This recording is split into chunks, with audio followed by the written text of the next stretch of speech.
출애굽기 25장 16절 보도록 하겠습니다. 출애굽기 25장 16절. 출애굽기입니다. 출애굽기 25장 16절. 내가 내게 줄 증거판을 갯속에 둘지며, 그러니까 증거판이라고 하는 것은 이제 그 돌비를 말하는 겁니다. 십계명판 2개를 말하는 거죠. 그걸 법궤 속에 둘지며 정금으로 속죄소를 만들되, 속죄소는 그 법궤, 언약궤의 뚜껑을 말합니다. 거기에 피를 부었었죠. 속죄소를 만들되 장이 2규빗 반, 광이 1규빗 반. 한 규빗은 이 손끝에서부터 이 팔꿈치까지. 뭐 미국 사람들은 한 50cm 되고 아시아 계통은 45cm 정도 되죠. 그래서 이 법궤가 가로 긴 쪽으로는 1m 15 정도 되고요. 그 높이와 그 폭이 똑같습니다. 1규빗 반이니까 한 65cm, 70cm 정도 되는 것입니다. 다 그 안에는 그 조각목, 가시나무죠. 아카시아 나무. 그 아카시아 나무, 가시나무로 만들었습니다. 그래서 그 조각목, 아카시아 나무를 뭐로요? 금으로 다 덮는 거죠. 금은 누구를 상징합니까? 그리스도, 예수 그리스도의 말씀이죠. 말씀. 금으로 그룹 둘을 속죄소 두 끝에 쳐서 만들되, 이제 우리가 그룹에 대해서 우리가 저번 시간에 하나님께서 우리에게 큰 은혜를 주셨습니다. 그 생명나무를 그룹들로 지키게 하셨죠. 그룹 천사입니다. 그룹 천사. 그룹 천사들로 그 생명나무를 지키게 하셔서 생명나무를 먹고 영생을 못하게 하셨죠. 또 하나, 성소에 있는 이 법궤, 그러니까 말씀이죠. 이 말씀도 생명이거든요. 근데 이것도 그 성소와 지성소를 나눈 휘장에 그룹을 그려 놓으셨어요. 또 그 외부, 그 성소의 외부, 그러니까 동쪽뿐만 아니라 북쪽, 남쪽, 서쪽을 갖다가 다 그룹을 그려서 넣으셨습니다. 그러니까 철저하게 이 말씀이신 생명도 다 그룹으로 막으셨어요. 근데 유독 그 제사장들이 입는 옷, 그것도 똑같이 성소와 똑같은 재료로 만듭니다. 하나 추가가 된다면 그게 뭐였죠? 금색실이었습니다. 금색실. 왜 그 성소에는 금색실을 안 하고 제사장, 예수님이 입는 옷에서는 금색실을 넣었을까? 그룹을 안 대신에, 그룹을 안 그리는 대신에 금색실을 넣었어요. 그러니까 사람이 제일 좋아하는 게 뭐예요? 금이에요, 금. 그러니까 하나님이 그분이 할 수 있는 만큼 최고로, 왜요? 누구를 보게끔? 예수님을 보게끔 유도를 하시는 거예요. 이거 굉장히 중요합니다. 그러니까 청색, 자색, 홍색실로 성소를 만드는데 자주 색깔이 나와요, 성소가. 거기다가 흰 바탕으로 그룹을 그려 넣었어요. 가는 꼰 벤실로. 그러니까 그룹이 얼마나 선명하게 보이겠습니까? 그러니까 절대로 인간은 어디를 엄습하지 못하게, 성소 못 오게 했어요. 말씀 가까이 못 오게. 근데 예수님이 입는 옷에서는 금색실을 넣었다고요. 그룹은 없는 대신에. 그러니까 그만큼 하나님이 생명이 3가지가 있어요. 생명나무가 있고 법궤가 있고 예수 그리스도가 있는데 2개는 다 막았어요. 철저하게 그룹들로 막았어요. 지금 여기 보니까 법궤 위에, 속죄소 위에도 그룹 2를 만들래요. 금으로 그룹 2를 속죄소 2 끝에 서서 만들되, 한 그룹은 이 끝에, 한 그룹은 저 끝에, 곧 속죄소 2 끝에 속죄소와 한 덩이로 연하게 할지며, 그룹들은 그 날개를 높이 펴서 그 날개로 속죄소를 덮으며 그 얼굴을 서로 대하여 속죄소를 향하게 하고 속죄소를 궤 위에 얹고 내가 내게 줄 증거판을 궤 속에 넣어라. 이제 여러분들이 성경을 출애굽기를 읽을 때 역사서를 읽을 땐 재밌어요. 막 열재앙이 내리고 막 이스라엘은 거기에 해당이 안 되고 애굽은 다 죽고 그런 거 스릴이 넘치는데 이게 성소 제대로 오면 피곤해요. 졸려요. 근데 이제는 우리가 하나님께서 말씀을 열어주셨기 때문에 이제 25장부터 이게 사실 그 마지막 출애굽기 40장인가요? 40장까지 지루하지가 않아요. 이제는 의미를 알게 됐으니까. 예, 굉장히 중요합니다. 그래서 예,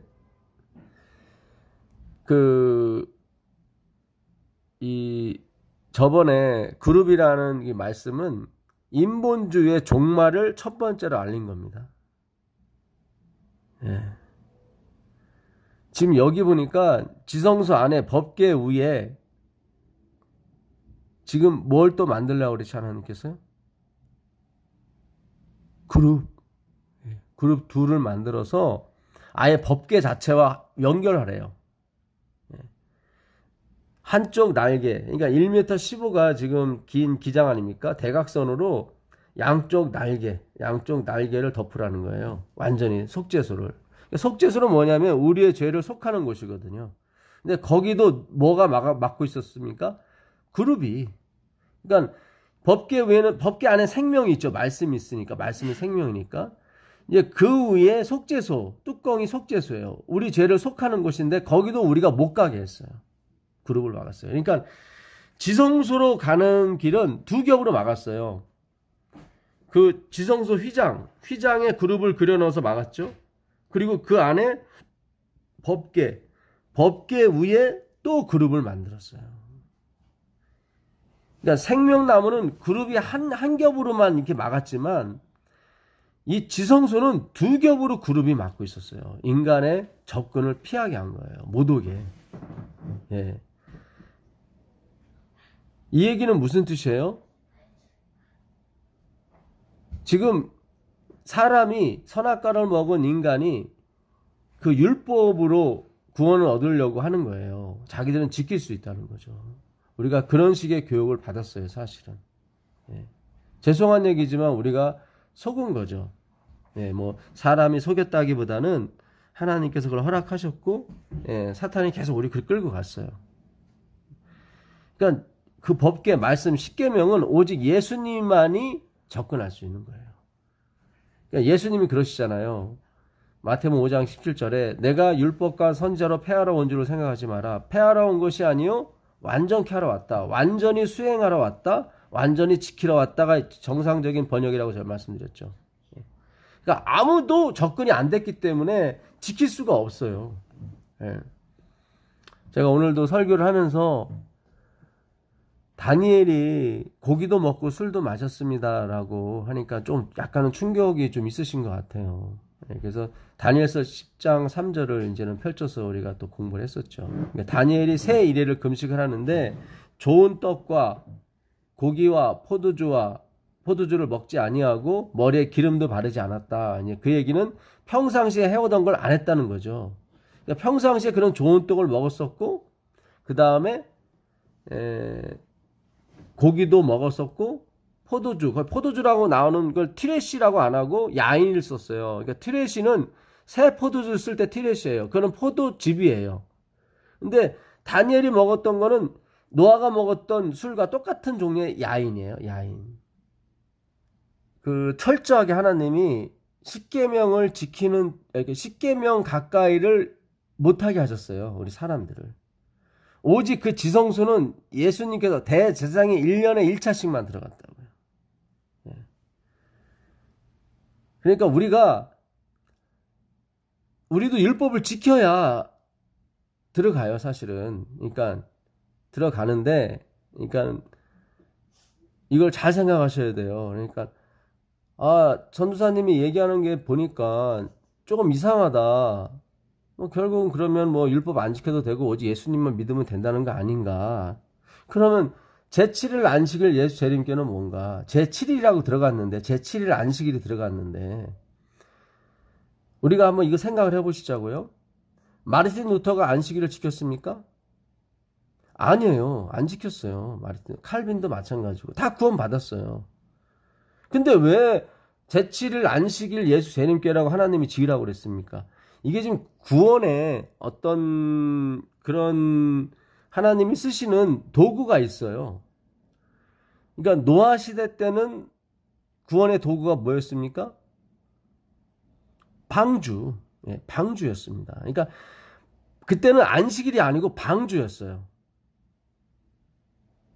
그 에덴 동산 때는 뭐였었죠? 선악과. 예, 선악과와 생명과였어요. 선악과를 먹지 않고 생명과를 먹어야 됐어요. 그러니까 선악과 안 먹고 생명과 안 먹으면 죽어요, 그것도. 예. 자, 그때는 선악과였고 생명과였고 그 다음에 그걸 지나서는 노아 시대 때는 방주였어요. 그러니까 안식일이 아니고 그때는 방주에 들어가느냐 못 들어가느냐가 구원의 어떤 도구였단 말이죠. 그 다음에 이스라엘이 바벨론으로 팔려가고 70년이 찬 다음에 그들이 구원의 도구는 뭐냐면 백투 예루살렘이야. 예루살렘으로 돌아가느냐. 그게 그거였단 말이죠. 그러니까 각 시대마다 하나님이 구원의 도구로 쓰는 게 있어요. 그러면 왜 제7일 안식일 예수 재림교회냐? 왜 제7일 안식일이 들어갔냐? 이 안식일이 마지막에 어떤 도구로 쓰인다는 하나님의 작정인 거예요. 그래서 안식일이 중요한 거예요. 이것이 구원받는 어떤 그런 게 아니라 원인이 되는 게 아니라 그래서 우리가 예언의 신이 필요한 거예요. 그런 때는 마지막에 이 안식일이 마치 노아의 방주처럼 방주 역할을 하는 거예요. 이게 이제는 어떤 이슈가 되는 거죠. 이슈가. 예. 잘 생각하셔야 돼요. 마르틴 루터가 안식일 안 지켰어요. 근데 구원 받았어요. 근데 그에게 안식일의 빛이 주어졌다면 그도 지켰을 거예요, 아마. 근데 하나님이 막으셨죠. 그러니까 가장 중요한 건 그리스도가 맞아요. 제 얘기가 그 말씀 드리는 거예요. 왜 안식일 교회를 만드셨냐면 이 안식일이 마지막에 어떤 구원의 어떤 도구이지 목표는 아니거든요. 이것이 원인은 아니에요, 안식일이. 예. 근데 오직 예수, 오직 믿음만 이 주장하는 백성이 있는데 그들이 안식일을 지키더란 말이에요. 근데 그들이 이 안식일이 그들에게 구원의 증거나 원인은 안 된단 말이죠. 예, 이게 굉장히 중요합니다. 예, 그래서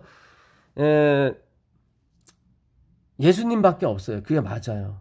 예수님밖에 없고 비록 마르틴 루터가 안식일은 지키지 않았지만 그 안식일의 의미, 주님의 주권을 인정하고 주님의 창조를 인정하는 그것에서만큼은 우리와 동일한 것입니다.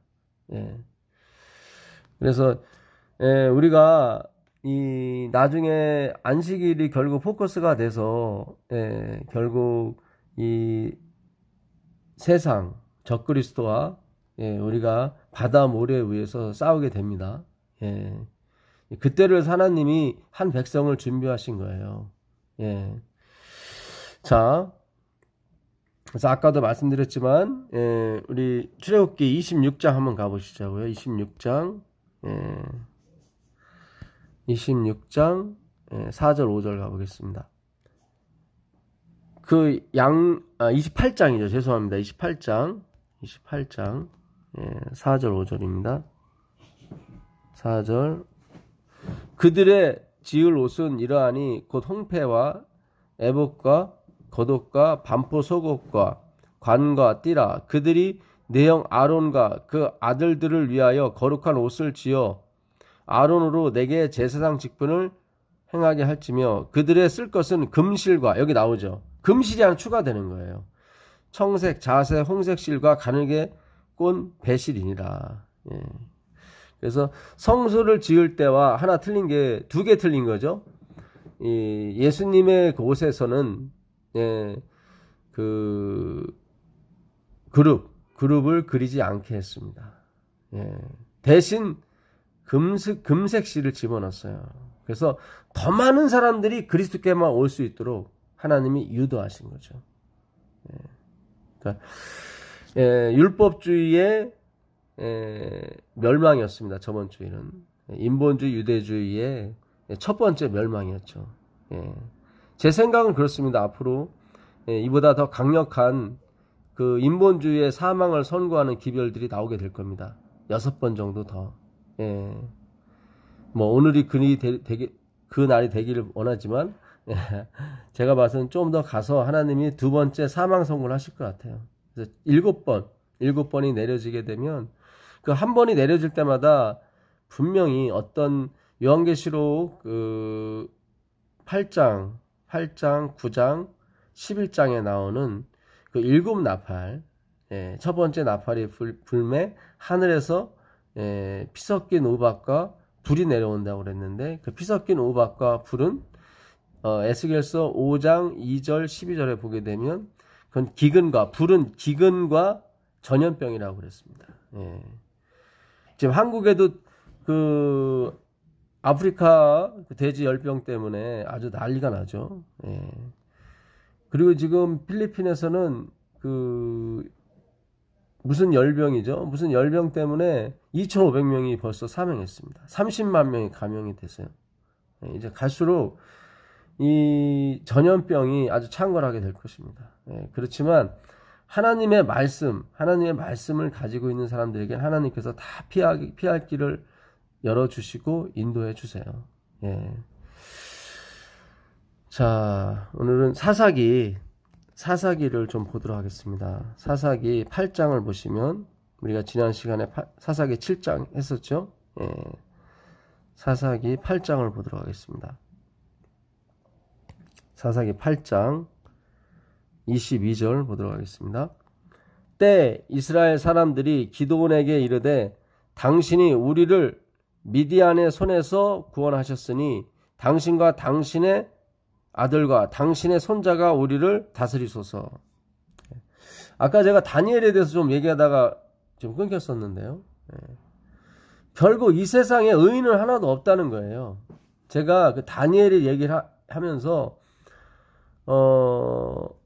우리도 술 마셔도 되고 우리도 뭐 마음대로 고기 먹어도 되는구나 그런 쪽으로 제가 흡사 유도한 느낌이 없잖아 있어요. 근데 그게 아니었다는, 하나님은 그게 아니라는 것을 오늘 다시 한번 저에게 이렇게 권고해 주시더라고요. 그러니까 오해를 불러일으키지 말아라. 그러니까 결국 다니엘도 뭐예요? 하나님이 원하는 완전한 의인은 아니었던 거예요. 잘 생각하세요. 그러니까 다니엘도 아니었고 요셉도 아니었고 아브라함도 아니었어요.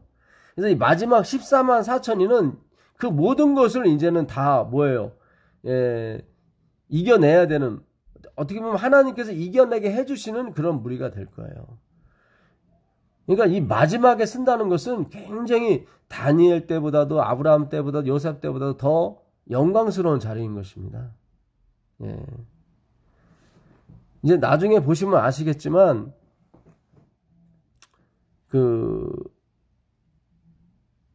바울도 그 얘기를 해요. 바울도 요거 잠깐 접어두시고 히브리서 9장을 한번 가보시자고. 히브리서 9장을 가보시면 그 그룹에 대해서 자기가 설명 못하겠다고 해요.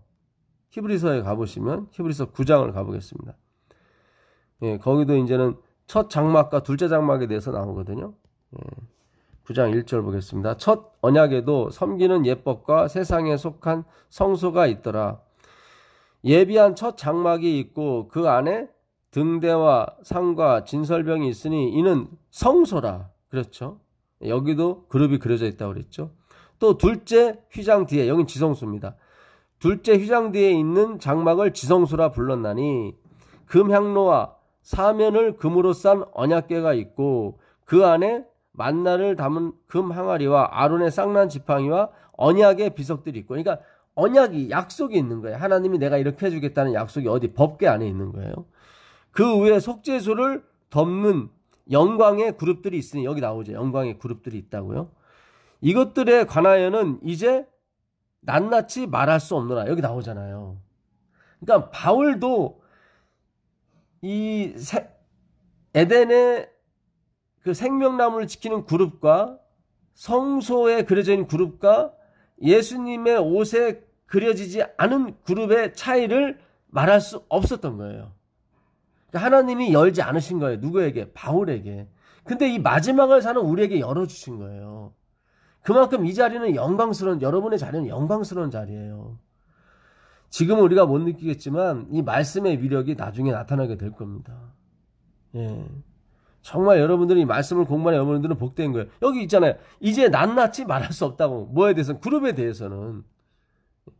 알아서 말할 수 없는 건지, 아니면 하나님이 안 가르쳐서 말할 수 없는 건지 뭐 모르겠지만, 어쨌든 저는 후자라고 봐요. 하나님이 안 가르쳐줬어요. 그러니까 바울이 내가 낱낱이 말할 수 없다고 하는 게 그 얘기예요. 이것이 얼마나 중요한 건데 바울이 알았으면 얘기를 했겠죠. 여기다 써놨겠죠. 근데 바울도 내가 그룹들에 대해서는 낱낱이 말할 수 없다. 근데 우리한테는 말씀하시잖아요, 지금. 그러니까 바울보다 우리를 더 생각하시는 거예요. 이거를 편애라고 보시면 안 되고요. 그냥 하나님께서 그분의 주권으로 그렇게 하시는 거예요. 정말 이 성경을 연구하시는 분들은 복받은 분들입니다. 이게 들어도 듣지 못하고 보아도 보지 못하는 분들이 많더라고요. 의외로. 정말. 자, 다시 사사기로 가보도록 하겠습니다. 사사기 사사기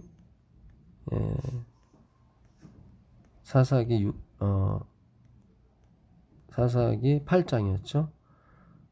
사사기 8장에 기드온에게, 우리가 저번에 했던 내용인데요. 우리가 약간 복습하는 의미에서 너무 중요하기 때문에, 기드온에게 말했죠. 당신이 우리를 다스리고 당신의 아들 손자까지 우리를 다스리소서. 그랬더니 기드온이 23절에 그들에게 이르되 내가 너희를 다스리지 아니하겠고 나의 아들도 너희를 다스리지 아니할 것이요 여호와께서 너희를 다스리시라. 여기까지는 좋았어요. 아까도 말씀드렸지만 다니엘도 의인이 아니었어요. 결국은. 그러니까 우리에게 의인은 예수님 한 분밖에 없어요.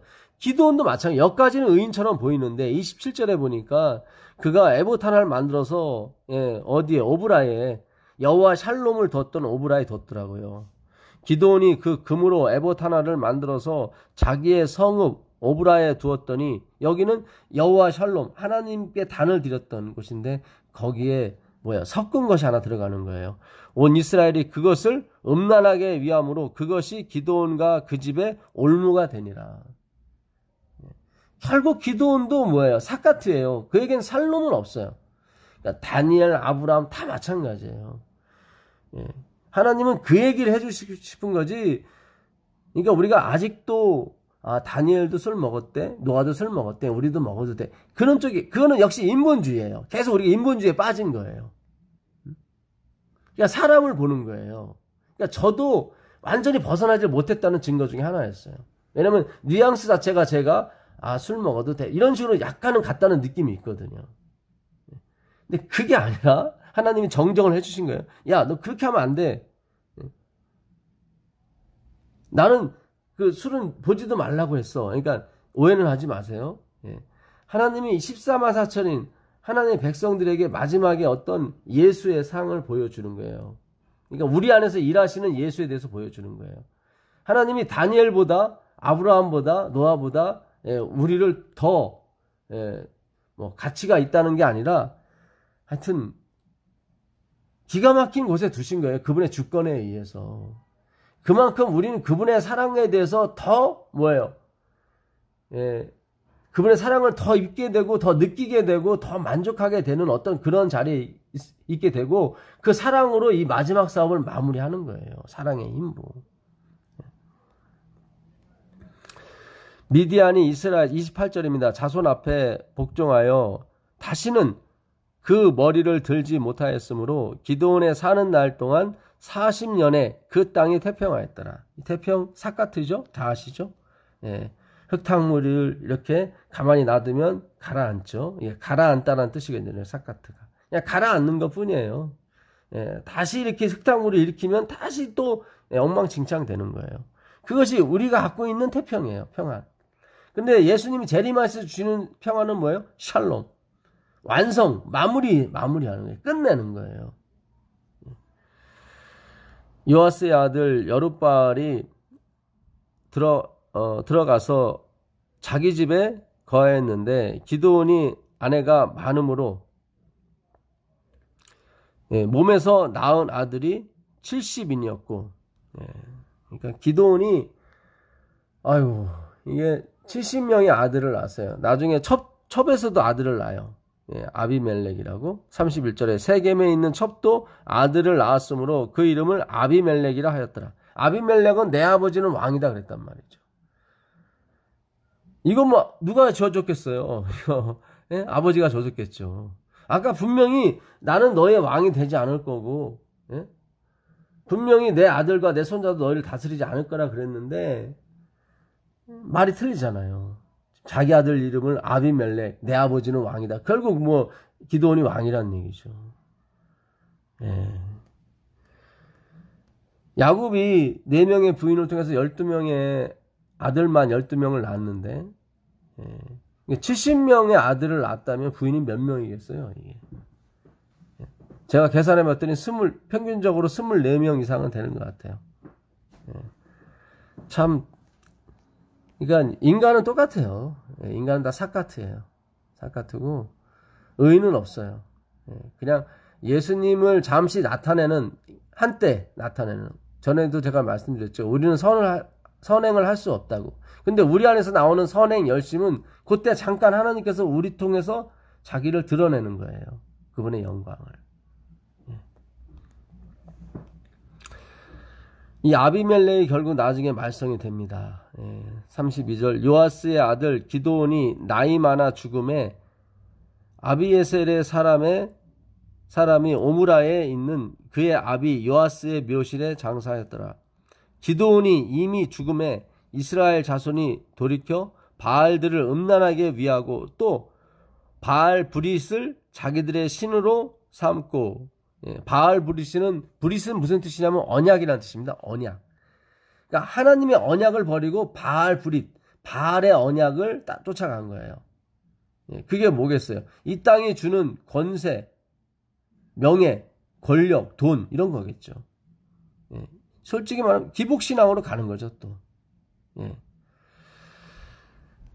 자기들의 신을 삼고 사면 모든 대적의 손에서 자기들을 건져내신 여호와 자기들의 하나님을 기억지 아니하며. 누가 죽은 다음에요? 기드온, 사사 기드온이 32절 요아스의 아들 기드온이 나이 많아 죽음에 아비에셀의 사람의 오브라에 있는 그의 아비 요아스의 묘실에 장사되었더라. 기드온이 이미 죽음에 이스라엘 자손이 돌이켜 바알들을 음란하게 섬겼다고 나와요. 기드온이 죽음에, 그러니까 기드온이 있을 때는 안 섬겼는데 기드온이 죽으니까 그들이 바알을 섬겼다는 건 무슨 뜻이에요? 어떻게 사람이 그럴 수 있어? 바알 브릿을 섬기면 안 되지. 지금 그거를 교훈하는 게 아니에요. 우린 지금까지 그런 식으로 교훈을 받았어요. 어떻게 또 바알 브릿을 섬겨? 그러니까 이게 행위로 가는 신앙이 다 그런 식으로 이렇게 몰아가요. 그래서 우리는 그러지 말아야지. 그러니까 마태복음 23장에 보게 되면 그 바리새인들이 그 선지자의 무덤을 보면서 그 선지자들이 다 자기 조상들이 때려 죽였거든요. 돌로 쳐 죽이고 뭐 톱으로 켜서 죽이고.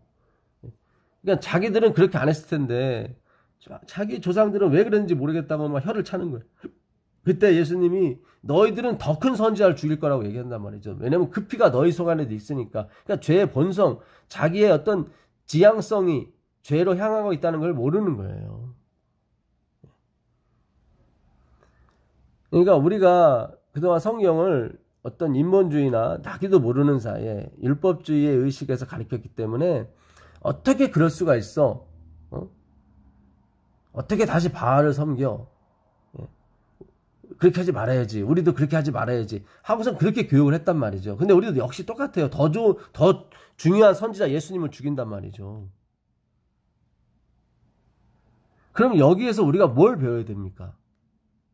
33절에 기드온이 이미 죽음에 이스라엘 자손이 돌이켜 바알들을 음란하게 섬겼다고 했는데 기드온이 죽지 않았을 때는 안 섬겼다는 거죠. 그렇죠. 바알들을. 근데 기드온이 죽으면 섬겼다는 거예요. 그러니까 주인공이 우리가 아니라, 잘 보세요. 우리가 아니라 누가 주인공이 돼야 되면 기드온이어야 돼요. 기드온은 누구를 상징해요? 예수님. 그러니까 예수님이 계시면 바알을 안 섬기고 예수님이 안 계시면 바알을 섬기더라. 잘 생각하세요. 이거 굉장히 중요합니다. 우리가 성경을 읽을 때 자꾸 인본주의적으로 읽어요, 성경을. 그렇게 읽지 마시고 이제 신본주의를 읽으셔야 돼. 기드온이 죽고 나니까 바알을 섬겼고, 기드온이 살았을 때는 바알 안 섬겼다는 것은 우리 문제가 아니라 기드온 문제란 말이죠. 아유, 이건 좀 어떻게 설명해야 될지 모르겠어요. 죄송합니다. 제가 언변이 부족하네요. 예. 굉장히 잠시부터 굉장히 중요해요. 예. 계속 그런 구절이 이어지잖아요. 온니엘이 살아있을 때는 그들이 괜찮았지만, 예. 이 사사기 전체 주제가 그러잖아요. 예. 사사가 있는 동안 하나님이 태평하게 하셨고, 사사가 없는 동안은 그들이 다시 재앙 속에 들어갔단 말이죠. 그러니까 우리에게 가치가 없음을 우리는 배웠잖아요. 우리는 nothingness라고. 그러니까 우리는 기드온이 죽으면 당연히 바알불이 섬기게 돼 있어요. 그걸 비난하시면 안 된다 이 말이에요. 이제는 내 자신이 지금 그렇단 말이에요. 그러니까 예수님이 계시냐 안 계시냐에 따라서 우리가 율법을 지키냐 못 지키냐로 간다 이 말이에요. 이게 지금 전 시간하고 같이 연결이 되는 거예요. 왜 예수님에게만 그룹이 안 그려져 있냐면 그분에게 가야 뭐야 선행이 나오고 뭐 율법을 지키는 것이 나오든 뭐가 나오든 안식일이 나오든 다 나온단 말이죠. 근데 그분이 죽으면, 그분이 없으면 다시 우리는 뭐예요? 형식주의에 빠지고 안식일을 지켜도 안식일 지키는 게 아니에요. 예? 굉장히 중요한 겁니다. 여러분, 우리가 예수께만 가야 돼요. 그게 맞아요. 예수님이 살아 계시면 우리가 계명도 지키고 다 지켜요. 근데 예수님이 죽으면 안 계시면 아무리 계명을 열심히 지킨다고 해도 소용이 없어요. 여러분, 그들이 예수님을 가르쳤어요. 안식일 이렇게 지켜야 된다고. 그 38년 된 중풍병자를 고칠 때도 요한복음 5장 9절에 보게 되면 그날 안식일이었어요. 자리를 들고 가라고 그랬어요. 그랬더니 막 뭐라고 그래요. 안식일에 자리 들고 간다고. 왜냐면 에레미야 17장 27절에 무거운 짐을 들고 예루살렘 성문을 통과하는 자마다 내가 다 불질러서 죽이겠다고 말씀하셨거든요. 다 멸망시키겠다고. 근데 그 짐이 아니었잖아요. 그 짐이 뭐예요? 죄의 짐이었어요. 죄의 짐. 그러니까 그들이 율법에 눌려 살았단 말이죠. 그러니까 늘 죄를 해결하지 못하고 그 예루살렘 성문을 왔다 갔다 했어요. 눈에 보이는 짐은 없었지만 마음의 짐이 더 큰 거잖아요. 우리가 이 죄 문제를 해결하지 않으면 결국 다 죽는다 이 말이에요. 하나님은. 근데 그 죄 문제는 우리가 해결할 수 있는 게 아니에요. 짐 안 들고 간다고 되는 문제가 아니고 안식일에 학교 안 간다고 되는 문제, TV 안 본다고 되는 문제가 아니에요. 더 잠만 풀고 자더라고요. 할 일이 없으니까. 화이트부인은 안식일에 잠자는 거에 대해서 아주 막 되게 노했어요, 사실은. 아니, 피곤해서 잠자는 거 어떻게 하겠습니까만은 습관적으로 심심해서. 그거는 지금 이게 큰 짐인 거예요, 우리가. 그러니까, 이게 참, 성경이 우리에게, 우리가 예수님께 포커스를 맞추고 이걸 연구하게 되면은 성경이 되게 쉽습니다. 그리고 잘 열려요. 근데 우리가 선악과를 따먹은 군상들로서 그렇게 유도되기가 쉽지가 않아요. 우리 기본적으로 베이스 자체가 아니 기드온이 죽었는데 어떻게 또 그 은혜를 잊지 못하고 또 성경도 약간 그런 식으로 나와요. 여기 보게 되면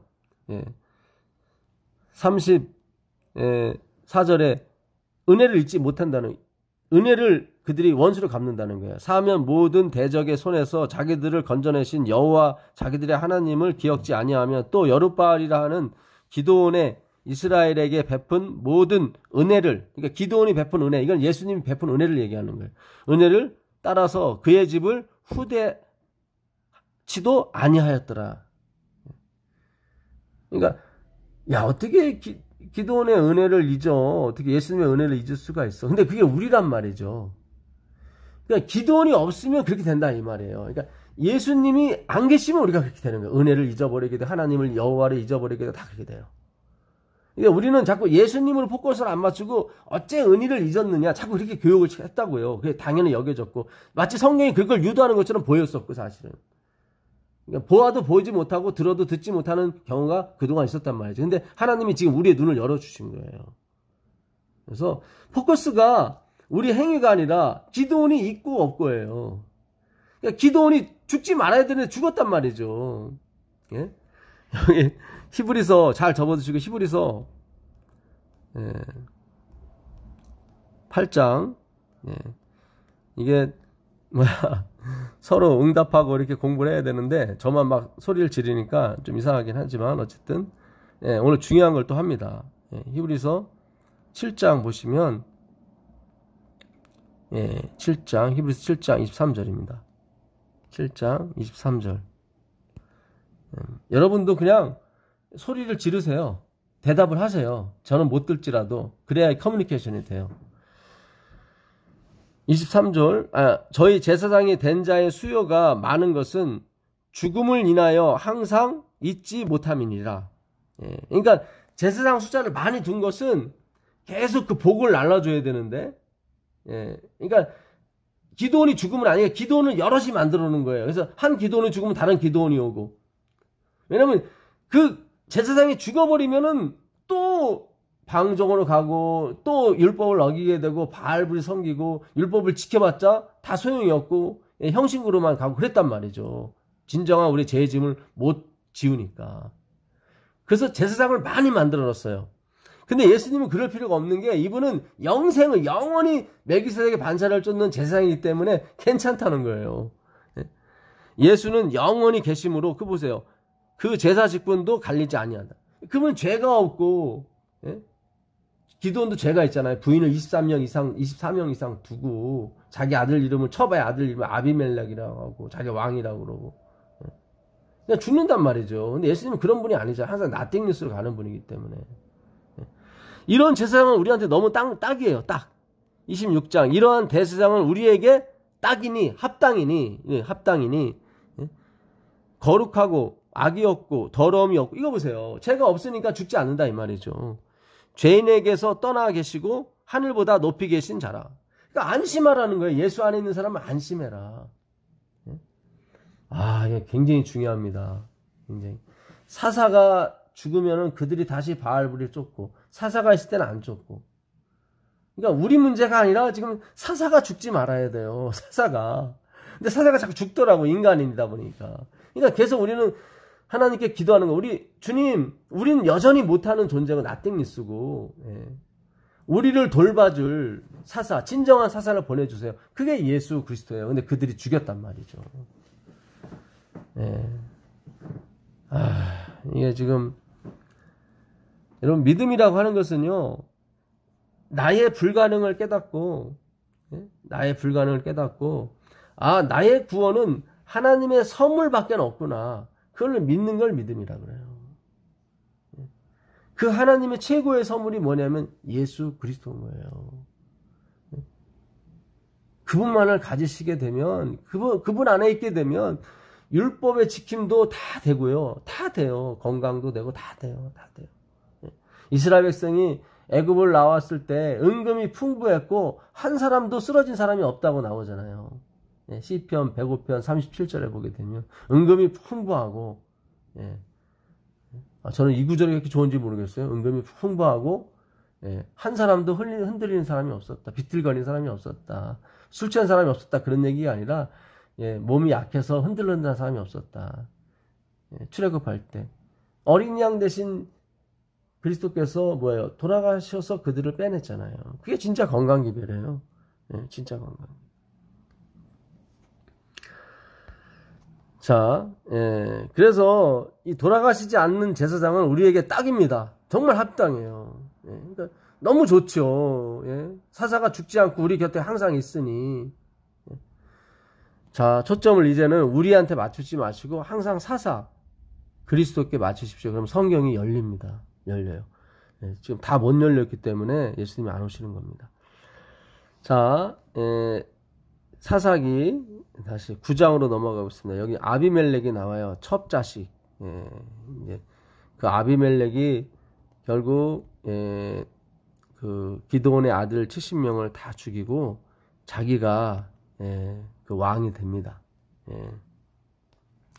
결국 기드온이 그 부렸던 씨죠.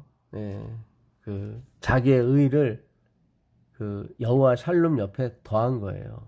예, 그러면 몸이 어두워요. 눈이 어두워요. 뭘 더하게 되면. 그걸 눈이 나쁘면이라고 해요. 초점을 여호와 샬롬에만 맞춰야지 에봇에게도 맞춰버리면 안 돼요. 오직 그리스도에게만 금이 씌워져야 돼요. 금이. 그래서 그리스도만 봐야 된다 이 말이죠. 사사기 그 9장 여룻바알의 아들 아비멜렉이 세겜에 와서 그 어미의 형제에게 이르되 그들과 외조부의 온 가족에게 말하여 가로되, 그러니까 첩의 아들, 기드온의 첩의 아들이 지금 자기 엄마 계통의 그 친척들에게, 외조부들에게 얘기를 하는 거예요. 청하노니 너희는 세겜 사람들의 귀에 말하라. 여룻바알의 아들 70인이 다 너희를 다스림과 한 사람이 너희를 다스림이 어느 것이 너희에게 나으냐? 내가 혼자 널 다스리는 게 낫겠냐? 아니면 저 70인, 정실 부인의 70명이 널 다스리는 게 낫겠냐? 당연히 한 사람이 낫겠죠. 70명을 섬기려면은 돈도 많이 드니까, 세금도 많이 내야 되니까. 또 나는 너희의 고륙지친임을 생각하라. 그러니까 나도 기드온의 피를 받았다. 그런 얘기예요. 예. 그리고 여러분들은 뭐예요? 내 친척이다. 그런 얘기죠. 네. 그러니까 어머니 쪽의 친척 얘기하는 거예요. 그 어미의 형제들이 그를 위하여 이 모든 말을 온 세겜 사람들의 귀에 고하매 내가 왕이 되면 너희들이 혜택 받지 않겠느냐, 내 친척이니까. 그러니까 열심히 가서 아비멜렉이 왕 되게끔 해주는 거예요. 그 외친 그 친척들이. 그들의 마음이 아비멜렉에게로 기울어서 말하기를 그는 우리 형제라 하고 바알브린 묘에서 은 70개, 그러니까 바알브린 신전에서 그 은 70개를 내어 그에게 주매 아비멜렉이 그것으로 방탕하고 경박한 친구들이죠. 친구들을 사서, 그러니까 그 사람 할 일 없이 막 이렇게 어떤 면에서 깡패, 방탕하고 경박한 사람들을 사서 자기를 쫓게 하고 오브라에 있는 그 아비의 집으로 가서 여룻바알의 아들 곧 자기 형제 70인을 한 반석 위에서 죽였으되 오직 여룻바알의 말째 아들 요담은 스스로 숨었으므로 남았느니라. 그러니까 기드온의 아들 70명을 싹 죽여버리고 누구만 못 죽였어요? 그 막내 아들 요담만 못 죽인 거예요. 세겜 모든 사람과 말로 모든 족속이 모여가서 세겜에 있는 기둥 상수리 나무 아래서 아비멜렉으로 왕을 삼으니라. 드디어 아비멜렉이 왕이 됐어요.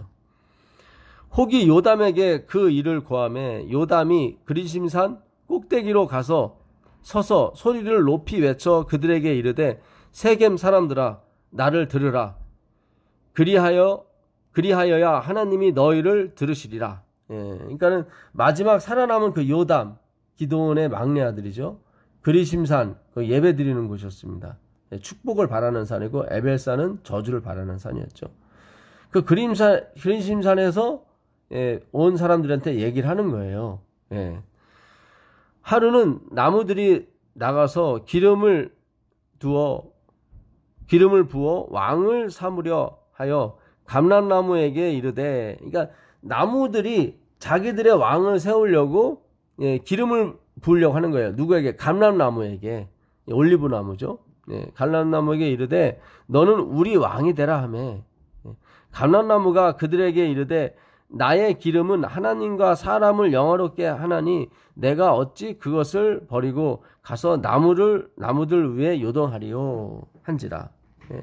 그러니까 내가 하는 일은 섬김을 받는 게 아니라 남을 섬기는 일이다. 난 하나님과 사람을 영화롭게 하는 일인데 내가 나무들 위에 왕이 되면 그걸 어떻게 하겠느냐. 그러니까 나는 그냥 그 일을 하고 싶다. 정말 좋은, 그러니까 자기는 나땡니스 되겠다는 거예요. 감람나무는. 나무들이 또 무화과 나무에게 이르되 너는 와서 우리의 왕이 되라 하매 이제 무화과 나무한테 간 거예요. 감람나무가 사용을 하니까 무화과 나무가 그들에게 이르되 나의 나된 것, 나의 아름다운 실과를 내가 어찌 버리고 가서 나무들 위에 요동하리요 한지라. 그러니까 무화과 나무도 그 열매를 통해서 사람들을 기쁘게 하고 또 이렇게 먹을 것을 제공하는데, 하나님을 기쁘시게 하는데 내가 어떻게 그걸 버릴 수가 있겠느냐. 예, 왕이 되면 그걸 못하니까. 예, 그래서 자기 사양을 하는 거예요. 자기 그 일이 더 좋다는 거죠. 나무들이 또 포도나무에게 이르되 너는 와서 우리의 왕이 되라. 이번엔 포도나무한테 간 거예요. 처음에 감람나무가 갔었죠. 그 다음에 무화과나무가 갔었죠. 그 다음에 포도나무. 이건 다 유대의 최고의 나무들입니다. 예. 포도나무가 그들에게 이르되 하나님과 사람을 기쁘게 하는 나의 새 술을, 새 술이 뭐예요? 이게 트레시라는 포도즙이에요. 예, 무조건 새 술은 다 포도즙이에요. 즙. 예, 나의 새 술을, 포도즙을 내가 어찌 버리고 가서 나무들 위에 요동하려 한지라. 그러니까 포도나무도 나는 하나님을 기쁘게 하고 사람을 기쁘게 하는데 만족하는 거지, 내가 누구를 다스리고 누구를 누르고 하는 건 난 싫다. 예, 왕이 되기 거절하는 거예요.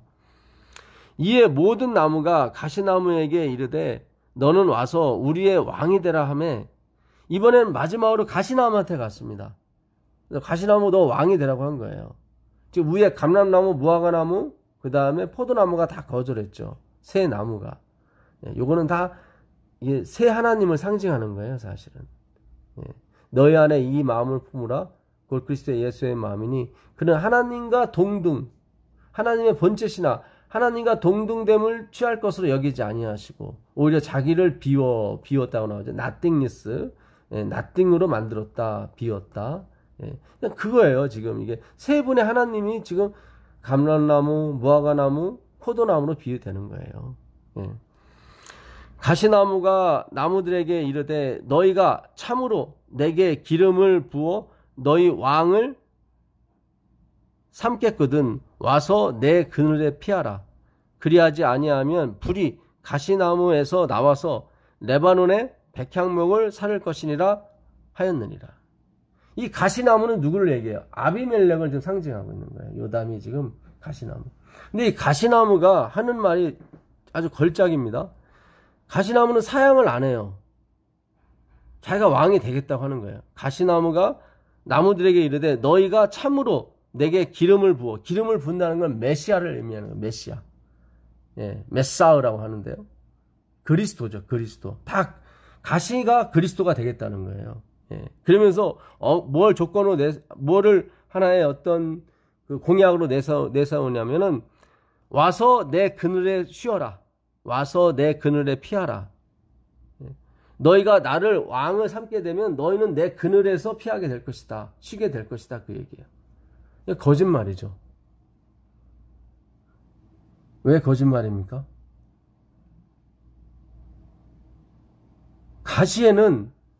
가시나무에는 뭐가 없어요? 그늘이 없어요. 거짓말이에요. 가시나무에는 그늘이 없다고요. 여러분, 인본주의에는 우리에게 힘을 못 줘요. 인본주의는요. 여러분 잘 생각하셔야 돼요. 가시나무가 그래요. 내가 왕이 되면 너희를 뭐하게 해주겠다? 쉬게 해주겠다. 쉬게 해주겠다. 예. 지금 뭡니까? 감람나무, 무화과나무, 포도나무는 그늘이 있어요. 이건 그늘이 있어요. 잎이 무성하기 때문에. 근데 가시나무는 잎이 없어요. 가시만 있지. 착각하는 거예요. 가시나무가 지금 자기가 그늘이 있다고. 없어요.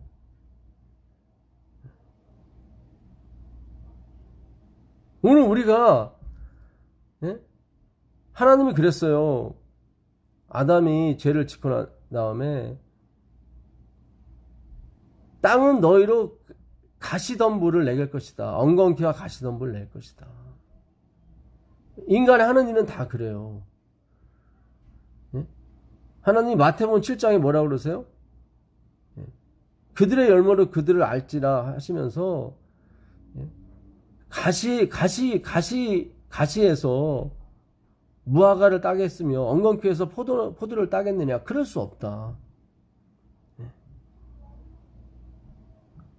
여러분, 감람나무, 무화과나무, 포도나무가 진짜 하나님이에요, 이분들이. 근데 이분들이 왕이 되라고 했더니 다 안 하겠다고 그래요.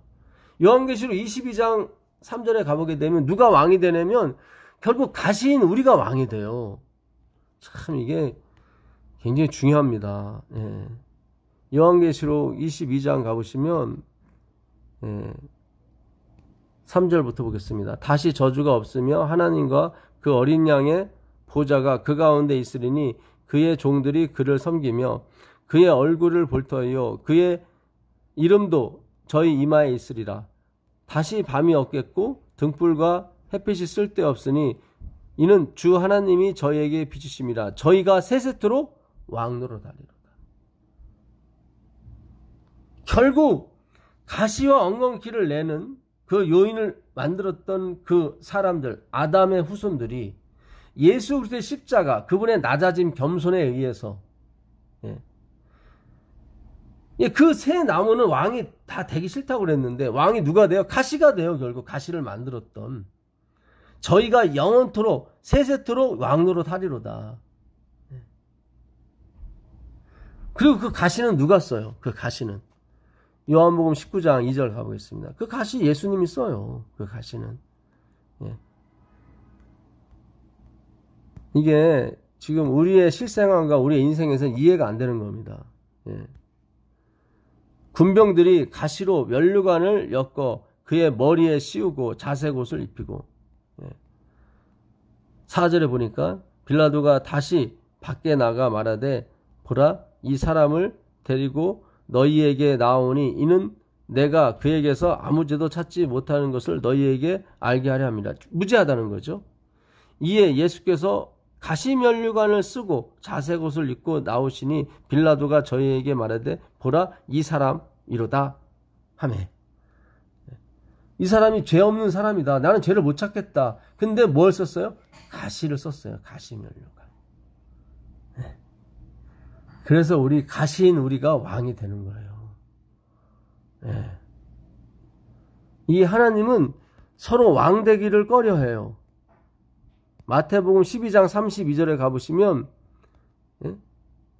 32절 보겠습니다. 또 누구든지 말로 인자를 거역하면 사하심을 얻되 누구든지 말로 성령을 거역하면 이 세상과 오는 세상에도 사하심을 얻지 못하리라. 그러니까 자기보다 누구를 높이신 거예요? 성령님을. 나를 부인하는 사람은 괜찮지만 성령을 부인하는 사람은 이 세상이나 오는 세상이나 사하심을 못 얻는다 그래요. 왜냐하면 성령이 없이는 예수님을 주라 신할 수 없기 때문에 그래요.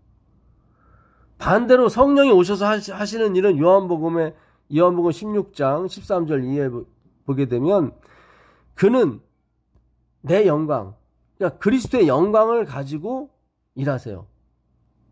그리하나 진리의 성령이 13절입니다. 성령이 오시면 그가 너희를 모든 진리 가운데로 인도하시리니 그가 자의로 말하지 않고 오직 들은 것을 말하시며 장래의 일을 너희에게 알리겠습니다.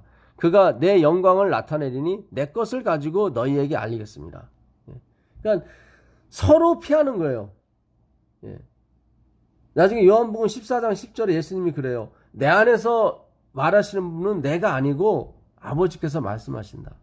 근데 요한복음 8장 53절에서는 아버지께서 예수님께 영광을 돌려요. 그러니까 이분들은 서로 왕이 되기를 싫어하시는 거예요. 서로. 그게 바로 감람나무였고 그게 무화과나무였고 그게 뭐였어요? 포도나무였어요. 근데 가시나무가 거짓말하는 거예요. 자기가 그늘이 있다고. 그늘 없어요. 그늘 없어요. 착각하는 거예요. 가시가 지금.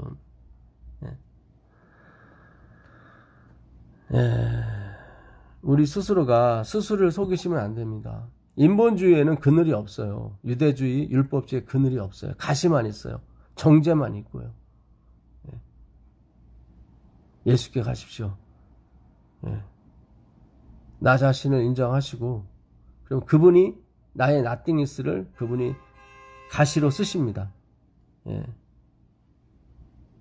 그래서 우리 가시가 결국은 왕이 돼요. 결국은 나의 덧없음을 나의 나띵니스를 인정하게 되면 우리의 나띵니스 덧없음을 예수님이 다 가져가시고 드디어 우리가 뭐예요? 왕노릇 하는 거예요. 우리가 사실 원하지는 않았죠. 예, 오늘 이 사사기 우리가 8장, 9장을 우리가 공부했습니다. 예, 결국 아비멜렉이 하나님에 의해서 그 한 여인이 그 망대 위에서 그 맷돌을 던졌는데 아비멜렉 머리에 떨어짐으로 그가 두개골이 깨지게 되죠. 9장 32절 이하입니다. 결국 자기가 그 또 욕보일까봐 그 자기 부하한테 자기를 찔러달라고 해서 결국 죽습니다. 하나님이 그 70인을 죽인 거, 기드온의 아들을 죽인 것을 또 세겜 사람들이 그에게 죽이도록 뭐예요? 70개의 은을 준 것 때문에 세겜 사람도 하나님께서 심판을 하시게 됩니다. 사람들은 가시에 그늘이 있다고 생각했죠. 근데 착각이에요. 여러분, 힘의 원리, 힘이 있어갖고 세상을 이렇게 지배하고 가면 굉장히 편할 것 같죠. 돈이 많으면 막 그늘이 있을 것 같잖아요. 안 그래요. 안 그렇습니다. 예수께 가십시오. 있는 그대로 가십시오. 그러면 하나님께서 쉼을 주십니다. 수고하고 무거운 짐지자들아 다 내게로 오라. 내가 너희를 쉬게 하리라. 그 말이 맞아요. 여러분, 오늘 이 가시의 군상들이 얘기하는 거에 속지 마세요. 인본주의 뭐 그런 거, 선행 이런 거에 거기 쉼이 있다고 할 때 따라가지 마세요. 선행을 하지 말라는 게 아니에요. 그런 거는 다 이자예요. 원금이 아니에요. 원금을 근다리시면 안 돼요. 원금은 십자가입니다. 십자가. 우리가 하는 선행, 봉사, 헌금 이런 건 다 뭐예요? 이자예요. 원금에서 나오는 이자예요. 원금이 없어지면 이자도 안 나오잖아요. 그게 누가복음 16장에 불의한 청지기 얘기 아닙니까? 그가 왜 칭찬을 받았습니까? 원금을 근다리지 않았어요. 이자만 싹 그냥 없는 걸로 낫싱을 만들었어요. 이자만. 그게 바로 칭찬받는 어떤 한 원인이 됐던 것입니다.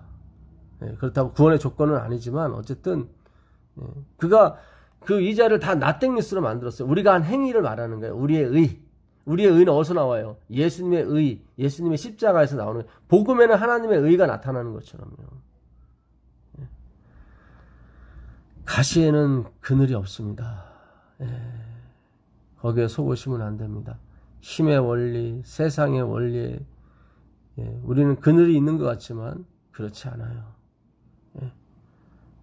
우리 교회 안에 들어오는 그 힘의 원리를 우리가 배격하고 오직 은혜의 원리, 예수님의 은혜 안에서 쉴 수 있는 여러분과 제가 되기를 간절히 축원하면서 오늘 공부 마치도록 하겠습니다.